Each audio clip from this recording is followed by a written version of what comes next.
আজকে আমি এক্সপ্লেইন করব 2016 সালে মুক্তি পাওয়া the girl with beautiful gifts মুভিটি। মুভির শুরুতেই আমরা দেখি কিছু আর্মি সোলজার অনেকগুলা জম্বি ভ্যাম্পায়ারকে গুলি করছে। আসলে জম্বিরা সংখ্যা এত বেশি ছিল যে যতই মারে তাও জম্বি কমে না, কারণ সেই সময়কালে পৃথিবীর 90% লোকই জম্বি হয়ে গিয়েছে আর বাকি অল্প কিছু সংখ্যক মানুষ ছিল। এত জম্বিদের মাঝে এই মানুষগুলার বেঁচে থাকা প্রায় অসম্ভব হয়ে উঠেছিল, কিন্তু তাও একটা উপায় ছিল, সেটা হলো এই জম্বিদের উপর ভ্যাকসিন প্রয়োগ করলে তারা আবার মানুষে রূপান্তরিত হবে। এই মেয়েটির নাম মেলিনি। সে কয়েক বছর ধরে এই ঘরে বন্দি। তখন সে কারোর পায়ের শব্দ শুনলে এইখানে থাকা হুইল চেয়ারে বসে যায়।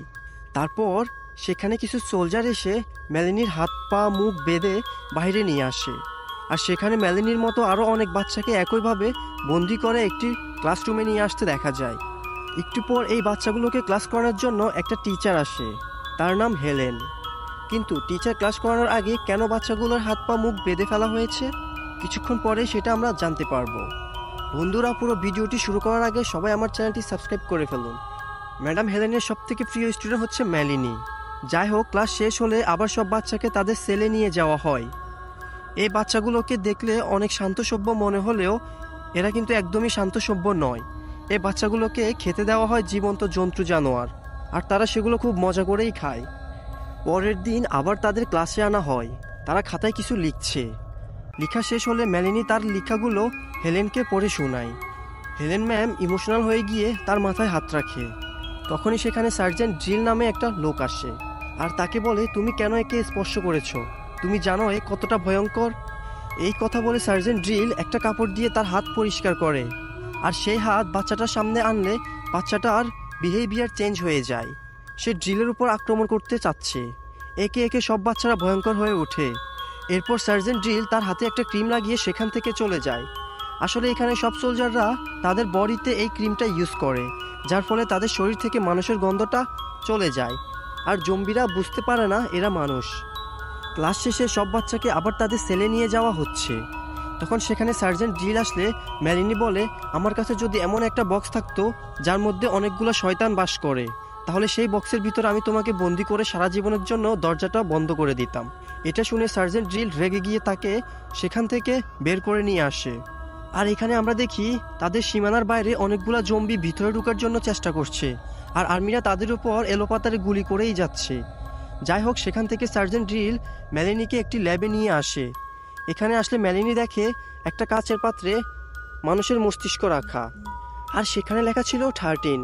তখন সে বুঝতে পারে তাদের ক্লাসে 13 নম্বর সিটের মেয়েটি অনেক দিন ধরে ক্লাসে আসতেছে না। তার মানে এরা তাকে মেরে ফেলেছে, আর এই মস্তিষ্ক সেই মেয়েটির। এরপরে এখানে ডক্টর কিরোডাইলার তার অ্যাসিস্ট্যান্টকে দেখানো হয়।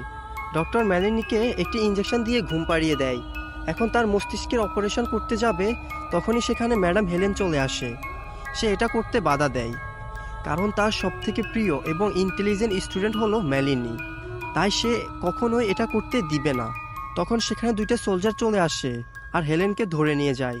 কিছুক্ষণ পর জম্বিরা তাদের ল্যাবে হামলা করে আর ডক্টরের অ্যাসিস্ট্যান্টকে কামড় দিয়ে দেয়, যার ফলে সেও জম্বি হয়ে যায়। ডক্টর ভয় পেয়ে অন্য রুমে পালিয়ে যায়। মেলিনি যেহেতু অর্ধেক মানুষ অর্ধেক জম্বি, তাই তার শরীরে মানুষের গন্ধ ছিল না, আর যারা পুরোপুরি জম্বি হয়ে যায় তারা চোখে দেখে না।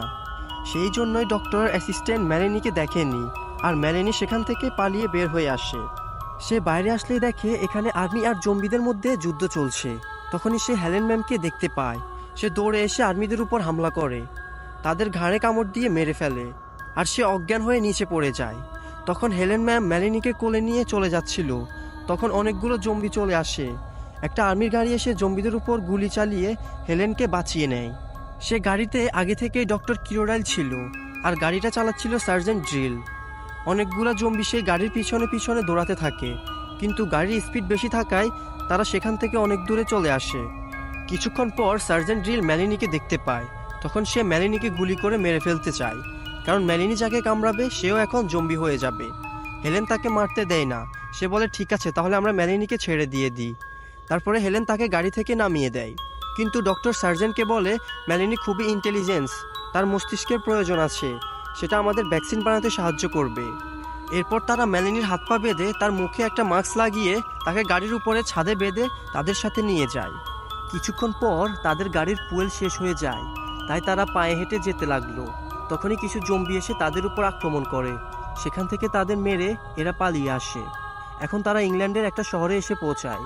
তাদের খিদা মেটানোর জন্য খাবার লাগবে, কিন্তু খাবার পাবে কোথায়? সার্জেন্ট দূরবীন দিয়ে দূরে দেখলে একটা দোকান দেখা যায়, কিন্তু সেখানে অনেকগুলো জম্বি স্থির হয়ে দাঁড়িয়ে আছে। সার্জেন্ট ডিল বলে, আমাদের তো খাবার খেতেই হবে, নয়তো আমরা মরে যাব। তাই সবাই সিদ্ধান্ত নেয় তাদের পুরো শরীরে ক্রিম লাগিয়ে সেখানে যাবে আর খাবার নিয়ে আসবে, কিন্তু কেউ কারোর সাথে কথা বলবো না, তাহলে জম্বিরা বুঝতে পারবে না এখানে মানুষ এসেছে। এরপরে ডক্টরকে আর মেলানিকে একটি ঘরে রেখে তারা তিনজন খাবারের জন্য যায়। মেলানি ডক্টরকে বলে, আমি কে, আমার পরিচয় কি? তখন ডক্টর মেলানিকে বলে, যখন পুরো দুনিয়া জম্বি ভাইরাসে আক্রান্ত হয়েছে, তাদের মধ্যে যে মহিলারা প্রেগনেন্ট ছিল, তোমরা হলে সেই মহিলাদের সন্তানেরা, তোমরা জম্বিদের সেকেন্ড জেনারেশন। এরপরে তারা পুরো রাত এখানেই থাকে, সকালে এখান থেকে চলে যাবে, কিন্তু নিচে এত বেশি জম্বি কিভাবে যাবে? সব জম্বিরা স্লিপিং মোডে আছে, যদি একবার ঘুম ভেঙে যায় তাহলে সবাই শেষ। এরপরে মেলানি বলে, আমি নিচে যাব, আমি জম্বিদের অন্যদিকে নিয়ে যাব।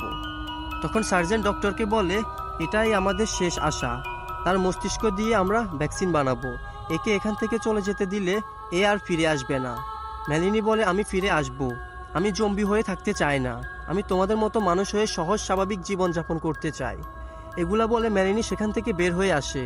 সে একটা কুকুর দেখতে পায়, সে কুকুরকে কোলে নিয়ে জম্বিদের মাঝখানে ছেড়ে দেয়। কুকুরের ডাক শুনে জম্বিদের ঘুম ভেঙে যায়, আর সব জম্বি কুকুরের পিছনে দৌড়াতে থাকে। এরপরে পুরো জায়গাটা খালি হয়ে যায়, আর মানুষেরা সেখান থেকে বের হয়ে আসে। সামনে যেতে যেতে তারা জম্বিদের অনেকগুলা ডেড বডি দেখতে পায়, আর সেই ডেড বডিগুলোর ভিতর থেকে অনেকগুলো শিকড় মাকড় বেরিয়ে একটি বড় গাছে রূপান্তরিত হয়েছে, আর সেই গাছের বীজও বেরিয়ে গেছে। ডক্টর কিরোডাইল বলে, এই বীজগুলা ফেটে বাতাসে মিশে গেলে তখন দুনিয়ার সব মানুষ জম্বি হয়ে যাবে। তারপর তারা সেখান থেকে তাড়াতাড়ি চলে এসে একটি ল্যাবে আশ্রয় নেয়। সবাই এখন ক্ষুধার্ত, তাদের খাবারের প্রয়োজন, তাই একটা সোলজার খাবারের সন্ধানে বের হয়ে যায়।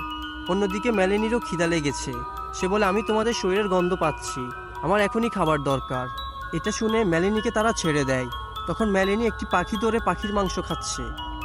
তখন তার কানে কিছুর আওয়াজ আসে, যেদিক থেকে শব্দ আসছে মেলানি সেই দিকে গেলে দেখে সেখানে তার মতো আরও অনেকগুলো বাচ্চা, আর সেই বাচ্চারা মানুষের গন্ধ পেয়ে বের হয়ে যায়। এগুলা দেখে মেলানি তাড়াতাড়ি সেখান থেকে ল্যাবে চলে আসে, আর হেলেন আর সার্জেন্টকে বলে, এখানে আমার মতো আরও অনেকগুলো বাচ্চা আছে, আর তারা আমাদের সেই সোলজারকে মারতে গিয়েছে। অন্যদিকে সেই সোলজারকে দেখানো হয় সে খাবারের খোঁজে বের হয়েছিল। সে একটি দোকানের সামনে খাবারের প্যাকেট পায়। সে দোকানের ভিতরে ঢুকলেই সে বাচ্চাগুলো সোলজারের উপর হামলা করে আর তাকে মেরে ফেলে। আসলে এই বাচ্চাগুলো সোলজারকে মারার জন্য ফাঁদ পেতেছে। এরপরে সেখানে সার্জেন্ট ডিল, হেলেন আর মেলানি আসে, আর তারা বুঝতে পেরেছে তাদের সাথীকে এই বাচ্চারা মেরে ফেলেছে, এবং তারাও এই বাচ্চাদের ফাঁদে পা দিয়েছে। তারপরে একে একে সব বাচ্চারা বের হয়ে আসে। সার্জেন্ট তাদের ওপর গুলি করতে যাবে, তখনই মেলানি গুলি করতে বারণ করে। আর এই বাচ্চাগুলোর একজন লিডার আছে, তার সাথে মেলানি ফাইট করে। মেলানি তার বুদ্ধি খাটিয়ে সেই লিডারের হাতে হাতকড়া লাগিয়ে দেয়।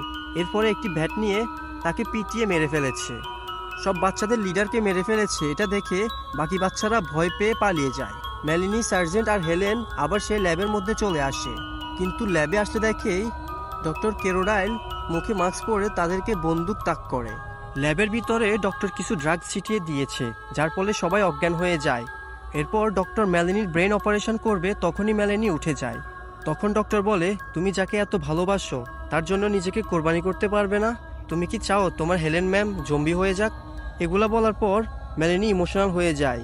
সে ডক্টরকে জিজ্ঞেস করে, আমি কি বেঁচে আছি? তখন ডক্টর বলে, হ্যাঁ তুমি বেঁচে আছো। আর তখনই মেলানির মাথায় একটা কিছু বুদ্ধি আসে, আর সে ডক্টরকে ল্যাব থেকে বের হতে মানা করে, এবং সে সেখান থেকে বের হয়ে যায়। এরপরে মেলানি সেই শিকড় মাকড় থেকে তৈরি হওয়া গাছের কাছে আসে, আর সে গাছে আগুন জ্বালিয়ে দেয়। এর ফলে বাতাস ইনফেক্টেড হয়ে গিয়েছে। তখন সেখানে সার্জেন্ট ড্রিল আসে, আর তার গায়ে বাতাস লাগে। মেলানি সার্জেন্টকে বলে, তুমি কেন ল্যাব থেকে বের হয়েছো? আমি তো সেটা এয়ারটাইট করে লাগিয়ে এসেছি। এখন সার্জেন্ট বুঝে গেছে সে জম্বি হয়ে যাবে, তাই সে মেলানিকে বলে, আমি জম্বি হয়ে মরতে চাই না, তুমি প্লিজ আমাকে গুলি করে জম্বি হওয়ার আগেই মেরে ফেলো। মেলানির আর কোনো উপায় না থাকায় সে সার্জেন্টকে শ্যুট করে দেয়। এরপরে দেখানো হয় সকালের দৃশ্য, আর এখন কোনো জম্বি আশেপাশে দেখা যাচ্ছে না। আর মেলিনি এই বাচ্চাগুলোকে তার কন্ট্রোলে নিয়ে নেয় এবং ম্যাডাম হেলেন ল্যাবের ভিতরে থেকে জম্বিদের সেকেন্ড জেনারেশনের এই বাচ্চাগুলোকে পড়াশোনা করাচ্ছে। আর এখানে এই মুভিটি শেষ হয়ে যায়। মুভিটি শেষ হওয়ার সাথে সাথে আমরা এটা বুঝতে পারি আগামীর পৃথিবী রাজত্ব করবে জম্বিরা, যেখানে মানুষের কোনো অস্তিত্বই থাকবে না। সো বন্ধুরা, আজকের ভিডিওটি ভালো লেগে থাকলে একটি লাইক দিয়ে আমাকে পরবর্তী ভিডিওটি বানানোর জন্য উৎসাহিত করুন, এবং পরবর্তীতে আপনারা কীরকম ভিডিও চান সেটা কমেন্ট করে বলুন। আর আমার চ্যানেলটি সাবস্ক্রাইব করতে একদমই বলবেন না। সো আজ এই পর্যন্তই, কথা হবে নতুন আরেকটি ভিডিওতে। সেই পর্যন্ত সবাই ভালো থাকুন, সুস্থ থাকুন। আল্লাহ হাফেজ।